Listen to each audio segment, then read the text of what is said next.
وزیر اعلیٰ خیبر پختونخوا سہیل آفریدی کی کال پر پی ٹی آئی کے رہنماؤں، کارکنوں اور وکلاء کی بڑی تعداد نے سپریم کورٹ کے باہر احتجاج کیا۔ کسی بھی ناخوشگوار واقعے سے نمٹنے کے لیے سیکیورٹی کے بھی سخت انتظامات کیے گئے۔ عدالت کے باہر گفتگو کرتے ہوئے سلمان اکرم راجہ نے آگاہ کیا کہ ان کی رجسٹرار سپریم کورٹ سے ملاقات ہوئی، جس میں مطالبہ کیا گیا کہ بانی کے کیسز کو فی الفور سنا جائے، بہنوں اور معالجین سے بانی کی ملاقات ہو۔ سلمان اکرم راجہ نے دعویٰ کیا کہ یقین دلایا گیا ہے کہ اگلے ہفتے تمام کیسز سماعت کے لیے مقرر کر دیے جائیں گے۔ جمعرات کو کاز لسٹ جاری ہو جائے گی۔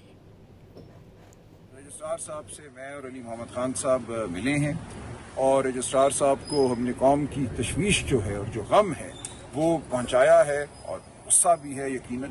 خان صاحب کی صحت کے حوالے سے جو اطلاعات ہیں وہ بالکل تسلی بخش نہیں ہیں، تو رجسٹرار صاحب نے ہمیں یقین دلایا ہے ہماری بات سننے کے بعد کہ خان صاحب سے ملاقات کے حوالے سے جتنے کیس ہیں، ان میں ڈاکٹر عظمیٰ خان صاحب کی بہن کا کیس ہے، دیگر ہیں، ایک میری پٹیشن ہے، یہ تمام اگلے ہفتے لگ جائیں گے اور کاز لسٹ جو ہے یہ پرسوں غالباً جاری ہو جائے گی۔ تو یہ اچھی ڈیولپمنٹ ہے۔ یہ مقدمہ عدالت میں لگے گا تو وہاں پھر آگے جو استدعا ہے خان صاحب سے ملاقات کی، ان کو عدالت میں بلانے کی، یہ تمام باتیں عدالت میں